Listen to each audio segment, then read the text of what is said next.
ನಾಳೆಯೇ ನೂತನ ಸಚಿವರ ಪಟ್ಟಿ ಪ್ರಕಟ ಆಗಲಿದೆ. ಸಚಿವರ ಪಟ್ಟಿ ಸಮೇತ ಬರ್ತಿದ್ದಾರೆ ಕೆಸಿ ವೇಣುಗೋಪಾಲ್. ಇತ್ತ ಇನ್ನೂ ಕೂಡ ಲಾಬಿಯನ್ನ ಮುಂದುವರೆಸಿದ್ದಾರೆ ಸಚಿವಾಕಾಂಕ್ಷಿಗಳು ದೆಹಲಿಯಲ್ಲೇ ಬೀಡು ಬಿಟ್ಟಿದ್ರು. ಯಾವಾಗ ಸಚಿವರ ಪಟ್ಟಿ ಪ್ರಕಟ ಆಗಲಿಲ್ಲ, ಮುಂದೂಡಿಕೆ ಆಗ್ತಾನೆ ಇತ್ತು. ಹೀಗಾಗಿ ಮತ್ತೆ ರಾಜ್ಯಕ್ಕೆ ವಾಪಸ್ ಆಗಿದ್ರು. ಆದರೂ ಕೂಡ ಹಿರಿಯ ನಾಯಕರ ಮೇಲೆ ಒತ್ತಡ ಏರ್ತಿದ್ದಾರೆ. ನಾಳೆ ನೂತನ ಸಚಿವರ ಪಟ್ಟಿ ಪ್ರಕಟ ಆಗಲಿದೆ. ಮುಖ್ಯಮಂತ್ರಿಗಳು ಹೇಳಿದ್ದಾರೆ 100% ನಾಳೆಯೇ ಸಚಿವರ ಪಟ್ಟಿ ಫೈನಲ್ ಆಗುತ್ತೆ ಅಂತ. ಹೀಗಾಗಿ ಇನ್ನೂ ಕೂಡ ಲಾಬಿ ಮುಂದುವರೆದಿದೆ.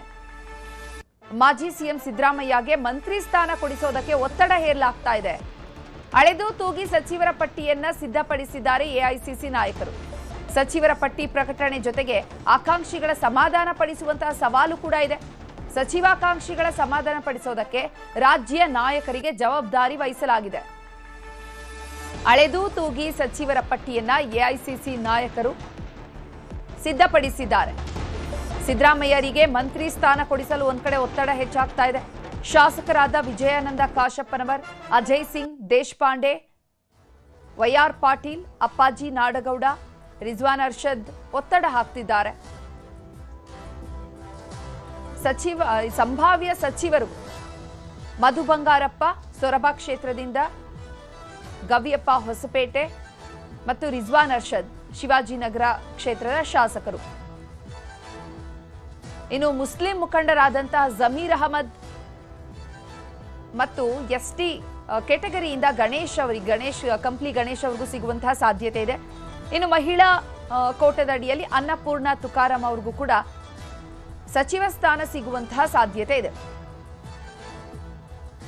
ಮಾಗಡಿ ಶಾಸಕ ಬಾಲಕೃಷ್ಣ ಮತ್ತೆ ಗೋವಿಂದರಾಜನಗರ ಶಾಸಕರಾದ ಪ್ರಿಯಾ ಕೃಷ್ಣ ಮತ್ತು ಅರಸೀಕೆರೆ ಶಾಸಕರಾದ ಶಿವಲಿಂಗೇಗೌಡರು ಇವರು ಸಚಿವ ಸ್ಥಾನದ ಲಿಸ್ಟ್ ನಲ್ಲಿ ಈಗ ಎರಡನೇ ಪಟ್ಟಿ ಏನ್ ರಿಲೀಸ್ ಆಗುತ್ತೆ ಅದರಲ್ಲಿ ಇರುವಂತಹ ಸಚಿವರು ಅಂತ ಹೇಳಲಾಗ್ತಾ ಇದೆ. ಆನೇಕಲ್ ಕ್ಷೇತ್ರದ ಶಾಸಕರಾದ ಶಿವಣ್ಣ, ಬಂಗಾರಪೇಟೆ ಶಾಸಕರು ನಾರಾಯಣಸ್ವಾಮಿ, ದಾವಣಗೆರೆ ಉತ್ತರದ ಶಾಸಕರಾದ ಎಸ್ ಮಲ್ಲಿಕಾರ್ಜುನ್. ಇನ್ನು ಈ ಬಗ್ಗೆ ಹೆಚ್ಚಿನ ಮಾಹಿತಿಯನ್ನು ನೀಡ್ತಾರೆ ನಮ್ಮ ಪೊಲಿಟಿಕಲ್ ಬ್ಯೂರೋ ಹೆಡ್ ಆಗಿರುವಂತಹ ಚಿದಾನಂದ್ ಪಟೇಲ್. ದೂರವಾಣಿ ಸಂಪರ್ಕದಲ್ಲಿ ಜಾಯ್ನ್ ಆಗಿದ್ದಾರೆ. ಚಿದಾನಂದ್ ಪಟೇಲ್, ಅಳೆದು ತೂಗಿ ಎಐಸಿಸಿ ನಾಯಕರು ಪಟ್ಟಿಯನ್ನ ಫೈನಲ್ ಮಾಡಿದ್ದಾರೆ. ನಾಳೆ 100% ಪಕ್ಕಾನ ಪಟ್ಟಿ ಫೈನಲ್ ಆಗಿ ರಿಲೀಸ್ ಆಗುವಂತದ್ದು. ಚೈತ್ರ ಹರೀಶ್, ಕೊನೆಗೂ ಕೂಡ ಸಚಿವ ಸಂಪುಟ ವಿಸ್ತರಣೆಗೆ ಮುಹೂರ್ತ ನಿಗದಿಯಾಗಿರ್ತಕ್ಕಂಥದ್ದು. ಆಗಸ್ಟ್ 3ನೇ ತಾರೀಕು ಸೋಮವಾರ ಸಂಜೆ 4 ಗಂಟೆಗೆ ಲೋಕಭವನದ ಗಾಜಿನ ಮನೆಯಲ್ಲಿ ಮುಹೂರ್ತ ಫಿಕ್ಸ್ ಆಗಿರ್ತಕ್ಕಂಥದ್ದು. 20 ಖಾಲಿ ಇರ್ತಕ್ಕಂಥ 20 ಸ್ಥಾನಗಳನ್ನು ತುಂಬಲು ತೀರ್ಮಾನವನ್ನು ಮಾಡಿರ್ತಕ್ಕಂಥದ್ದು. ಆದ್ರೆ ಈ ಕಡೆ ದೆಹಲಿಯ ಜಂತರ್ ಮಂತರ್ ನಡೆದಂತಹ ಕಾಕ್ರೋಚ್ ಜನತಾ ಪಾರ್ಟಿಯ ಪ್ರತಿಭಟನೆಯ ಪರಿಣಾಮಕ್ಕಾಗಿ ರಾಹುಲ್ ಗಾಂಧಿ ಕೂಡ ಒಂದಷ್ಟು ಯುವ ಮುಖಗಳು, ಹೊಸ ನಾಯಕತ್ವ, ಯುವ ನಾಯಕತ್ವದತ್ತ ಮೊರೆ ಹೋಗಿರ್ತಕ್ಕಂಥ ಇದು ಇದೀಗ ರಾಜ್ಯದ ನಾಯಕರಾಗಿರ್ತಕ್ಕಂಥ ಮುಖ್ಯಮಂತ್ರಿ, ಮಾಜಿ ಮುಖ್ಯಮಂತ್ರಿ ಮತ್ತು ಪ್ರದೇಶ ಕಾಂಗ್ರೆಸ್ ಸಮಿತಿ ಅಧ್ಯಕ್ಷರ ನಿದ್ದೆಗೆಡಿಸಿರ್ತಕ್ಕಂಥದ್ದು. ಪಟ್ಟಿಯಲ್ಲಿ ಯಾವ ಹೊಸ ಮುಖ ಬಂದರೂ ಕೂಡ ಆಶ್ಚರ್ಯ ಪಡಬೇಕಾಗಿಲ್ಲ, ಯಾರಿಗೆ ಲಾಟ್ರಿ ಹೊಡೆದ್ರು ಕೂಡ ಆಶ್ಚರ್ಯ ಪಡಬೇಕಾಗಿಲ್ಲ. ಮತ್ತೊಂದು ಕಡೆ ಸಚಿವ ಸ್ಥಾನಕ್ಕಾಗಿ 20 ಸ್ಥಾನಕ್ಕಾಗಿ 60ಕ್ಕೂ ಹೆಚ್ಚು ಶಾಸಕರು ಲಾಬಿ ಮಾಡ್ತಿರ್ತಕ್ಕಂಥದ್ದು. ಹಿರಿಯರಿಗೆ ಯಾವುದೇ ಕಾರಣಕ್ಕೂ ಕೊಡ್ಲಿದ್ದು ಬೇಡ ಅನ್ನೋದು ರಾಹುಲ್ ಗಾಂಧಿ ಅವರ ವಾದ ಆಗಿರ್ತಕ್ಕಂಥ. ಯಾಕಂತ ಹೇಳಿದ್ರೆ ಇತ್ತೀಚಿನ ದಿನಗಳಲ್ಲಿ ದೇಶಾದ್ಯಂತ ಯುವ ಜನಾಂಗದ ಮೇಲೆ ಒಲವಿಟ್ಟುಕೊಂಡಿರ್ತಕ್ಕಂಥ ರಾಹುಲ್ ಗಾಂಧಿ ಅವರು ಮತ್ತು ಸಿಜೆಪಿಯವರ ಹೋರಾಟ, ಆ ಹೋರಾಟದ ಹಿಂದೆ ಒಬ್ಬ ಸಚಿವರ ರಾಜೀನಾಮೆಯ ನಡುವೆಯೇ ಇಡೀ ಒಂದು ಸರ್ಕಾರ ಮಂಡಿಯೂರಂತೆ ಮಾಡಿರುವಂಥದ್ದು, ದೇಶ ಮತ್ತು ವಿದೇಶಗಳಲ್ಲಿ ಸುದ್ದಿ ಮತ್ತು ಸದ್ದು ಮಾಡ್ತಕ್ಕಂಥದ್ದು ಮತ್ತು ದೇಶದಲ್ಲಿ ಸುಮಾರು 40 ಕೋಟಿಗೂ ಹೆಚ್ಚು ತರುಣರು ಇರೋ ಕಾರಣಕ್ಕಾಗಿ ಯುವ ಮತದಾರರನ್ನು ಸೆಳೆಯುವುದು ರಾಹುಲ್ ಗಾಂಧಿ ಅವರ ಆಶಯ ಆಗಿರ್ತಕ್ಕಂಥ. ಹಾಗಾಗಿ ಯುವಕರಿಗೆ ಕೊಡಿ, 70 ದಾಟುವವರೆಗೆ ಬೇಡ, 80 ದಾಟುವವರೆಗೆ ಬೇಡ ಅಂತೇಳಿ ರಾಹುಲ್ ಗಾಂಧಿ ಅವರ ವಾದ ಆಗಿರ್ತಕ್ಕಂಥ. ಹಾಗಾಗಿ ಹಲವಾರು ವರ್ಷಗಳ ಬಳಿಕ ಅಂದ್ರೆ ಎಲ್ಲೊಂದ್ ಕಡೆ ಕಾಂಗ್ರೆಸ್ ಹೈಕಮಾಂಡ್ ಅಂತ ಹೇಳಿದ್ರೆ ಒಬ್ಬ ಮುಖ್ಯಮಂತ್ರಿಯನ್ನ ಪಟ್ಟಣ ಪಂಚಾಯತಿ ಅಧ್ಯಕ್ಷನ ಬದಲಾವಣೆ ಮಾಡಿದ ರೀತಿಯಲ್ಲಿ ಮಾಡ್ತಾ ಇದ್ರು. ಇದೀಗ ಕಾಂಗ್ರೆಸ್ ಹೈಕಮಾಂಡ್ ಇತ್ತೀಚಿನ ದಿನಗಳಲ್ಲಿ ನಾವು ಗಮನಿಸಿದ್ರೆ ಸೀಲ್ಡ್ ಕವರ್ ಪಾಲಿಟಿಕ್ಸ್ಗೆ ಮುಂದಾಗಿರ್ತಕ್ಕಂಥದ್ದು. ನಾಳೆ ಎಐಸಿಸಿ ಪ್ರಧಾನ ಕಾರ್ಯದರ್ಶಿ ಕೆಸಿ ವೇಣುಗೋಪಾಲ್ ಮತ್ತು ಕರ್ನಾಟಕ ಕಾಂಗ್ರೆಸ್ ಅವರೇ ಸುರ್ಜೇವಾಲ್ ಅವರು ಸಂಜೆ ಬರಲಿದ್ದಾರೆ. 20ಕ್ಕೆ 20 ಸಚಿವರ ಹೆಸರನ್ನು ಕೂಡ ತಂದಿರ್ತಕ್ಕಂಥದ್ದು. ಒಟ್ಟಾರೆ ಒಬಿಸಿ ಮತ್ತು ಪರಿಶಿಷ್ಟ ಜಾತಿ ಪರಿಶಿಷ್ಟ ಪಂಗಡಕ್ಕೆ ಹೆಚ್ಚಿನ ಅವಕಾಶಗಳನ್ನ ಕೊಟ್ಟಿರ್ತಕ್ಕಂಥದ್ದು.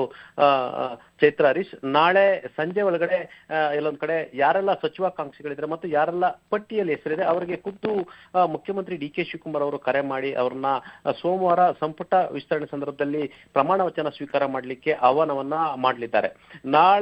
ನಾಳೆ ಸಂಜೆ ಬರ್ತಕ್ಕಂಥ ನಾಯಕರುಗಳು ಎಲ್ಲೊಂದ್ ಕಡೆ ಕೊನೆಗಳಿಗೂ ಕೂಡ ಕಸರತ್ತು ಒಂದ್ ಕಡೆ ಆರಂಭ ಆಗಿರ್ತಕ್ಕಂಥ ಮಾಜಿ ಮುಖ್ಯಮಂತ್ರಿ ಸಿದ್ದರಾಮಯ್ಯ ಅವರ ನಿವಾಸದಲ್ಲಿ ಇವತ್ತು 20ಕ್ಕೂ ಹೆಚ್ಚು ಆಕಾಂಕ್ಷಿಗಳು ಈಗಾಗಲೇ ಎಲ್ಲೊಂದ್ ಕಡೆ ಮಾಜಿ ಮುಖ್ಯಮಂತ್ರಿ ಅವರಿಗೆ ಕೊನೆ ಗಳಿಗೆಯ ಒತ್ತಡ ತಂತ್ರವನ್ನು ಕೂಡ ಮಾಡಿರ್ತಕ್ಕಂಥದ್ದು. ಮತ್ತೊಂದು ಕಡೆ ಬೆಳಗಾವಿಯಲ್ಲಿ ಯಾರನ್ನು ಮಾಡಿದ್ರು ಕೂಡ ಎಲ್ಲರೂ ಕೂಡ ಒಗ್ಗಟ್ಟಿಂದ ಇರಬೇಕಂತೇಳಿ ಮುಖ್ಯಮಂತ್ರಿ ಡಿ ಕೆ ಶಿವಕುಮಾರ್ ಅವರು ಇವತ್ತು ಬೆಳಗಾವಿಯ ನಾಯಕರಾಗಿರ್ತಕ್ಕಂಥ ಸಚಿವರಾಗಿರ್ತಕ್ಕಂಥ ಸತೀಶ್ ಜಾರಕಿಹೊಳಿ ಮತ್ತು ಅಥಣಿಯ ಶಾಸಕರಾಗಿರ್ತಕ್ಕಂಥ ಲಕ್ಷ್ಮಣ್ ಸವದಿ ಹಾಗೂ ಬೆಳಗಾವಿ ಗ್ರಾಮೀಣದ ಶಾಸಕಿಯಾಗಿರ್ತಕ್ಕಂಥ ಮಾಜಿ ಸಚಿವೆ ಲಕ್ಷ್ಮೀ ಹೆಬ್ಬಾಳ್ಕರ್ ಜೊತೆ ಮಾತುಕತೆ ನಡೆಸಿದ್ರು. ಯಾರದೇ ಹೆಸರನ್ನು ಎಲ್ಲೊಂದು ಘೋಷಣೆ ಮಾಡಿದ್ರು ಕೂಡ ಎಲ್ಲರೂ ಕೂಡ ಸಹಕರಿಸಬೇಕಂತ ಹೇಳಿ ಮನವಿಯನ್ನು ಮಾಡಿರ್ತಕ್ಕಂಥ ಈ ಎಲ್ಲ ಬೆಳವಣಿಗೆಯ ಬೆನ್ನಲ್ಲೇ ಎಲ್ಲೊಂದ್ ಕಡೆ 60ಕ್ಕೂ ಹೆಚ್ಚು ಆಕಾಂಕ್ಷಿಗಳಿರೋ ಕಾರಣಕ್ಕಾಗಿ ಸುಮಾರು 4 ರಿಂದ 5 ಬಾರಿ ಗೆದ್ದಿರ್ತಕ್ಕಂಥ ಹಿರಿಯರು ಬಹಳಷ್ಟು ಮಂದಿ ಇರ್ತಕ್ಕಂಥದ್ದು. ಒಂದು ವೇಳೆ ಸಚಿವ ಸ್ಥಾನ ಸಿಗದಂತವರು ಎಲ್ಲೊಂದ್ ಕಡೆ ಅಸಮಾಧಾನ ಹೊರಹಾಕುವ ಸಾಧ್ಯತೆ ಇರ್ತಕ್ಕಂಥ, ಹಾಗಾಗಿ ಅಸಮಾಧಾನ ತಣಿಸಲು ಕೂಡ ಒಂದಷ್ಟು ಸ್ಟ್ರಾಟಜಿಯನ್ನು ಮಾಡಿರ್ತಕ್ಕಂಥ, ಹಾಗಾಗಿ ಅದರ ಜವಾಬ್ದಾರಿಯನ್ನ ಮುಖ್ಯಮಂತ್ರಿಗಳು ಮತ್ತು ಉಸ್ತುವಾರಿ ಸುರ್ಜೇವಾಲಾ ಹಾಗೂ ಪ್ರದೇಶ ಕಾಂಗ್ರೆಸ್ ಸಮಿತಿ ಅಧ್ಯಕ್ಷರ ಬಿ ಕೆ ಹರಿಪ್ರಸಾದ್ ಅವರ ಹೆಗ್ಲಿಗೆ ಹಾಕಿರ್ತಕ್ಕಂಥದ್ದು. ಒಟ್ಟಾರೆ 2028 ಚುನಾವಣೆ ಮತ್ತು 2029 ಲೋಕಸಭಾ ಚುನಾವಣೆ ಗುರಿಯಾಗಿಸಿಟ್ಕೊಂಡು ಯುವ ಮುಖಗಳು, ಹೊಸ ಮುಖಗಳು ಮತ್ತು ನಾಯಕತ್ವ ಇರ್ತಕ್ಕಂಥವ್ರು ಮತ್ತು ಒಂದಷ್ಟು ಕಾಂಗ್ರೆಸ್ ಅನ್ನ ಕಟ್ಟಿ ಬೆಳೆಸುವಂತಹ ಭರವಸೆ ಇರ್ತಕ್ಕಂಥ ನಾಯಕರಿಗೆ ಅವಕಾಶ ಕೊಡ್ಲಿಕ್ಕೆ ರಾಹುಲ್ ಗಾಂಧಿ ಅವರು ತೀರ್ಮಾನ ಮಾಡಿರ್ತಕ್ಕಂಥ ಅವರ ಆಲೋಚನೆಯಂತೆ ಒಂದು ವೇಳೆ ಸಂಪುಟ ವಿಸ್ತರಣೆ ಆದ್ರೆ ಬಹುಶಃ ಯಾರೆಲ್ಲ ನಾಯಕರುಗಳಾಗ್ತಾರೆ ಅನ್ನೋದು ಕೂಡ ಆಶ್ಚರ್ಯ. ಅದರಲ್ಲೂ ಪ್ರಮುಖವಾಗಿ ನಾವು ಅನೇಕ ಜಿಲ್ಲೆಗಳನ್ನ ನೋಡ್ತಾ ಬಂದ್ರೆ ಚಿಕ್ಕಮಗಳೂರಿನಿಂದ ಸುಮಾರು 3 ರಿಂದ 4 ಜನ ಮಹಿಳೆಯರೇ ಆಕಾಂಕ್ಷಿಗಳಿರ್ತಕ್ಕಂಥದ್ದು. ಎಲ್ಲೊಂದ್ ಕಡೆ ಕುರುಬ ಸಮುದಾಯಕ್ಕೆ ಸೇರಿರ್ತಕ್ಕಂಥ ಇತ್ತೀಚೆಗೆ ನಿನ್ನೆಷ್ಟೇ MLC ಆಗಿದ್ದಂತ ಗಾಯತ್ರಿ ಶಾಂತೇಗೌಡ ಹೆಸರು ಮುನ್ನೆಲೆಗೆ ಬಂದಿರತಕ್ಕಂಥದ್ದು ಮತ್ತು MLC ಆಗಿರ್ತಕ್ಕಂಥ ಶೃಂಗೇರಿಯವರಾಗಿರ್ತಕ್ಕಂಥ ಆರ್ತಿ ಕೃಷ್ಣ ಅವರ ಹೆಸರು ಮುನ್ನೆಲೆಗೆ ಬಂದಿರತಕ್ಕಂಥ. ಇದರ ಬೆನ್ನಲ್ಲೇ ಮೂಡಿಗೆರೆಯ ಶಾಸಕಿ ಆಗಿರ್ತಕ್ಕಂಥ ನಯನ ಮೋಟಮ್ಮರು ಕೂಡ ತಮ್ಮದೇ ಆದ ಲಾಬಿಯನ್ನು ಮಾಡಿರ್ತಕ್ಕಂಥದ್ದು. ಇನ್ನು ಬಳ್ಳಾರಿಯಲ್ಲಿ 3 ಹೆಸರು ಇರ್ತಕ್ಕಂಥ, ಒಂದು ವೇಳೆ ನಾಗೇಂದ್ರ ಅವರಿಗೆ ಹಿಂದೆ ವಾಲ್ಮೀಕಿ ಹಗರಣದಿಂದ ಸಚಿವ ಸ್ಥಾನವನ್ನು ಕಳೆದುಕೊಳ್ಳುವಂತ ಸ್ಥಿತಿ ನಿರ್ಮಾಣ ಆಗಿತ್ತು, ಹಾಗಾಗಿ ಅವರಿಗೆ ಅನ್ಯಾಯ ಆಗಿದೆ, ಅವರಿಗೆ ಸಚಿವ ಸ್ಥಾನ ಕೊಡಬೇಕನ್ನೋದು ಮಾಜಿ ಮುಖ್ಯಮಂತ್ರಿ ಸಿದ್ದರಾಮಯ್ಯ ಅವರು ಕೂಡ ಒಲವಾಗಿರ್ತಕ್ಕಂಥ. ಆದ್ರೆ ನಾಗೇಂದ್ರ ಅವರ ಮೇಲೆ ವಾಲ್ಮೀಕಿ ಹಗರಣದಲ್ಲಿ CBI ದೋಷಾರೋಪ ಪಟ್ಟಿಯಲ್ಲಿ ಅವರ ಹೆಸರಿರ್ತಕ್ಕಂಥ, ಹಾಗಾಗಿ ಹಳೆದು ತೂಗುವ ಈಗ ಪ್ರಶ್ನೆ ಎದುರಾಗಿರ್ತಕ್ಕಂಥದ್ದು. ಇದರ ಬೆನ್ನಲ್ಲೇ ಕಂಪ್ಲಿ ಗಣೇಶ್ ಕೂಡ ಲಾಬಿಯನ್ನ ಮಾಡ್ತಿರ್ತಕ್ಕಂಥದ್ದು. ಈ ಎಲ್ಲ ಬೆಳವಣಿಗೆ ನಡುವೆ ವಾಲ್ಮೀಕಿ ಸಮುದಾಯದವರಾಗಿರ್ತಕ್ಕಂಥ ಸಂಡೂರಿನ ಶಾಸಕಿಯಾಗಿರ್ತಕ್ಕಂಥ ಅನ್ನಪೂರ್ಣ ತುಕಾರಾಮ್ ಹೆಸರು ಕೂಡ ಮುನ್ನೆಲೆಗೆ ಬಂದಿರತಕ್ಕಂಥದ್ದು. ಅದೇ ರೀತಿ ಧಾರವಾಡ ಹುಬ್ಬಳ್ಳಿಯ ಪೂರ್ವ ಶಾಸಕ ಆಗಿರ್ತಕ್ಕಂಥ ಅಭಯ ಪ್ರಸಾದ್ ಹೆಸರು ಕೂಡ ಬಹುತೇಕ ಫೈನಲ್ ಆಗಿರ್ತಕ್ಕಂಥದ್ದು. ಇನ್ನ ವಿರಾಜಪೇಟೆ ಶಾಸಕ ಆಗಿರ್ತಕ್ಕಂಥ ಎಸ್ ಪನ್ನಣ್ಣ ಹೆಸರು ಕೂಡ ಫೈನಲ್ ಆಗಿರ್ತಕ್ಕಂಥದ್ದು ಮತ್ತು ಚಾಮರಾಜನಗರದ ಪುಟ್ಟರಂಗ ಶೆಟ್ಟಿ ಅವರ ಹೆಸರು ಕೂಡ ಫೈನಲ್ ಆಗಿರ್ತಕ್ಕಂಥದ್ದು. ಇದರ ಬೆನ್ನಲ್ಲೇ ಹೊಸ ಬೆಳವಣಿಗೆಯಲ್ಲಿ ಮೊದಲ ಬಾರಿ ಶಾಸಕರಾಗಿರ್ತಕ್ಕಂಥ ಮಾಯಕೊಂಡದ KS ಬಸವಂತಪ್ಪರ ಹೆಸರು ಕೂಡ ಇದೀಗ ಫೈನಲ್ ಆಗಿರ್ತಕ್ಕಂಥದ್ದು. ಈ ಎಲ್ಲ ಬೆಳವಣಿಗೆ ನಡುವೆ ಕೂಡ ಮಾಜಿ ಮುಖ್ಯಮಂತ್ರಿ ದಿವಂಗತ ಧರ್ಮಸಿಂಗ್ ರವರ ಪುತ್ರ ಜಯವರ್ಗೀಯ ಶಾಸಕರಾಗಿರ್ತಕ್ಕಂಥ ಅಜಯ್ ಸಿಂಗ್ ರವರ ಹೆಸರು ಕೂಡ ಇದೀಗ ಫೈನಲ್ ಆಗುವ ಸಾಧ್ಯತೆ ಇರ್ತಕ್ಕಂಥದ್ದು. ಇನ್ನು ಒಕ್ಕಲಿಗ ಸಮುದಾಯದಿಂದ ಅರಸೀಕೆರೆ, ಹಾಸನ ಜಿಲ್ಲೆ ಅರಸೀಕೆರೆ ಶಿವಲಿಂಗೇಗೌಡರ ಹೆಸರು ಫೈನಲ್ ಆಗ್ತಕ್ಕಂಥದ್ದು. ಇನ್ನು ಉಳಿದಂತೆ ಬಾಲಕೃಷ್ಣ, ಪ್ರಿಯಾ ಕೃಷ್ಣ, ಚೆಲುವರೆ ಸ್ವಾಮಿ, ಶರತ್ ಬಚ್ಚೇಗೌಡ ಈ 4ರಲ್ಲಿ ಒಬ್ಬರನ್ನು ಮಾಡುವ ಸಾಧ್ಯತೆ ಇದೆ ಅಂತ ಕೂಡ ಹೇಳಲಾಗ್ತಿರ್ತಕ್ಕಂಥದ್ದು. ಇನ್ನ ಪರಿಶಿಷ್ಟ ಜಾತಿ ಬಲಗೈಯಿಂದ ಹಳೆ ಮೈಸೂರಿಗೆ ಸೇರಿದಂತವರು ಮತ್ತು ಬೆಂಗಳೂರಿಗೆ ಸೇರಿದಂತವರಲ್ಲಿ ಈಗಾಗಲೇ 3 ರೇಸ್ನಲ್ಲಿ ಇರ್ತಕ್ಕಂಥದ್ದು. ಬಂಗಾರಪೇಟೆಯ ಶಾಸಕರಾಗಿರ್ತಕ್ಕಂಥ ಸುಮಾರು 3ಕ್ಕೂ ಹೆಚ್ಚು ಬಾರಿ ಗೆದ್ದಿರ್ತಕ್ಕಂಥ SA ನಾರಾಯಣ ಸ್ವಾಮಿ ಹೆಸರಿರ್ತಕ್ಕಂಥದ್ದು ಮತ್ತು ಆನೇಕಲ್ ಶಿವಣ್ಣ ಇರ್ತಕ್ಕಂಥದ್ದು ಮತ್ತು ಮಳವಳ್ಳಿಯ ನರೇಂದ್ರ ಸ್ವಾಮಿ ಇರ್ತಕ್ಕಂಥ ಈ 3ರಲ್ಲಿ ಒಬ್ಬರನ್ನು ಮಾಡೋದು ಖಚಿತ ಅಂತ ಕೂಡ ಮಾತು ಕೂಡ ಕೇಳಿ ಬರ್ತಿರ್ತಕ್ಕಂಥದ್ದು. ಎಲ್ಲ ಒಂದ್ ಕಡೆ ರಾಹುಲ್ ಗಾಂಧಿಯವರ ಆಲೋಚನೆ ಅಂತ ಆದ್ರೆ ಬಹಳಷ್ಟು ಹೊಸ ಮಕ್ಕಳು ಸಂಪುಟದಲ್ಲಿ ಸ್ಥಾನಮಾನ ತೆಗೆದುಕೊಳ್ಳುವ ಸಾಧ್ಯತೆ ಇದೆ ಅಂತ ಹೇಳಲಾಗ್ತಿದೆ. ಆದ್ರೆ ಆ ಮುಖಾಂತರ ಎಲ್ಲೊಂದ್ ಕಡೆ ಚಿಕ್ಕಬಳ್ಳಾಪುರದ ಯುವ ಶಾಸಕರಾಗಿರ್ತಕ್ಕಂಥ ಪ್ರದೀಪ್ ಈಶ್ವರ್ ಹೆಸರು ಕೂಡ ಮುನ್ನೆಲೆಗೆ ಬಂದಿರತಕ್ಕಂಥದ್ದು. ರಾಹುಲ್ ಗಾಂಧಿಯವರು 3 ಸಂಸ್ಥೆಗಳಿಂದ ಎಲ್ಲೊಂದ್ ಕಡೆ ಅಭಿಪ್ರಾಯವನ್ನು ಸಂಗ್ರಹಿಸತಕ್ಕಂಥದ್ದು. ಪ್ರಮುಖವಾಗಿ ಕಾಂಗ್ರೆಸ್ನ ತಮಿಳುನಾಡಿನ ಧರ್ಮಪುರಿಯ ಸಂಸದರಾಗಿರ್ತಕ್ಕಂಥ ಶಶಿಕಾಂತ್ ಸೆಂಥಿಲ್ ರವರು, ಅಂದ್ರೆ ಅವರು ಹಿಂದೆ ಕರ್ನಾಟಕದ IAS ಅಧಿಕಾರಿ ಆಗಿದ್ರು, ದಕ್ಷಿಣ ಕನ್ನಡದ ಜಿಲ್ಲಾಧಿಕಾರಿ ಆಗಿದ್ರು. ಶಶಿಕಾಂತ್ ಸೆಂಥಿಲ್ ರಿಂದ ಅಭಿಪ್ರಾಯವನ್ನು ಪಡೆದಿರ್ತಕ್ಕಂಥದ್ದು ಮತ್ತು ಸುನಿಲ್ ಕನಗೊಳ್ಳ ಅವರಿಂದ ಅಭಿಪ್ರಾಯ ಪಡೆದಿರ್ತಕ್ಕಂಥದ್ದು ಮತ್ತು ಶ್ರೀರಾಮ್ ಎಂಬ ಏಜೆನ್ಸಿಯಿಂದ ಕೂಡ ಅಭಿಪ್ರಾಯವನ್ನು ಪಡೆದುಕೊಂಡಿರ್ತಕ್ಕಂಥದ್ದು.